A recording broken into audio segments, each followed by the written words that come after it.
Cup అలసందలండి. ఇలా పగలగొట్టిన అలసంద బ్యాళ్ళు తీసుకున్నాను. అవి బాగా ఒక 5 సార్లు కడిగేసి ఒక 6 అవర్స్ అన్నా నాననివ్వాలండి.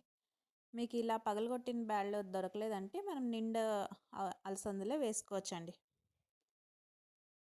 ఇలా నానిన తర్వాత మనం మిక్సీ పట్టుకుందామండి. ఫుల్ ఫైన్డ్ పేస్ట్ లాగా కాదు, కొద్దిగా బరక బరకగా ఉంటుంది కదా, అంతలాగా పేస్ట్ పెట్టుకోవాలండి మనం. ఇప్పుడు ఒక హాఫ్ స్పూన్ అంతా సోడా, రుచికి సరిపడా సాల్ట్ ఇది వేసుకొని పిండిని బాగా మిక్స్ చేసుకోవాలండి. ఇలా ఒక 5 నిమిషాలైనా మనం పిండిని బాగా ఇలా కలుపుకుంటా ఉంటే అందులో ఎయిర్ బబుల్స్ ఏదైనా ఉంటే అన్నీ పోయేస్తుందండి. మనకి పిండి బాగా నురగలాగా వస్తుంది.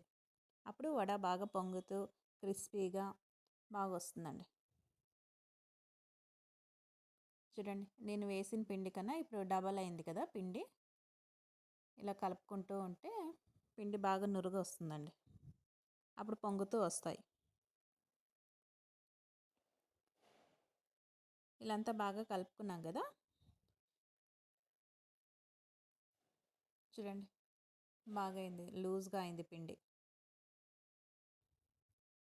సన్నగా కట్ చేసి పెట్టుకున్న ఆనియన్, పుదీనా, కొత్తిమీర, ఒకటి గ్రీన్ చిల్లీ అండి.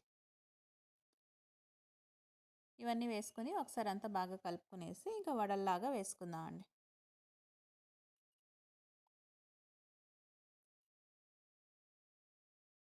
ఉప్పు అంతా బాగా కరెక్ట్గా సెట్ అయిందండి.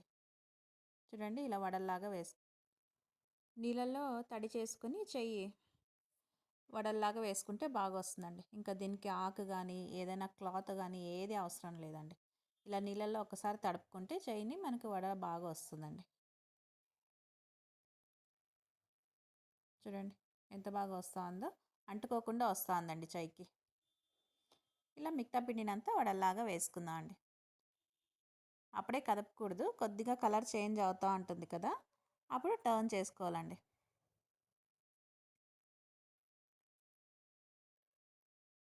ఇప్పుడు ఇంకో పక్క తిప్పుకుందామండి. చూడండి, బాగా బ్రౌన్ కలర్ వస్తూ ఉంది కదా. ఇలా రెండు వైపులా బ్రౌన్ కలర్ వచ్చేదాకా ఫ్రై చేసుకుంటే అలసంద వడ అయితే రెడీ అయిపోయిందండి. ఇది నార్మల్ మన ఉద్ది వడ కన్నా అలసంది వడ చాలా టేస్టీ ఉంటుందండి. ఒకసారి ట్రై చేయండి మీరు కూడా. చూడండి, బాగా క్రిస్పీగా వచ్చింది, ఎక్కడ ఆయిల్ కూడా పట్టుకోలేదండి ఎక్కువ. టేస్ట్ అయితే చాలా బాగా వచ్చిందండి.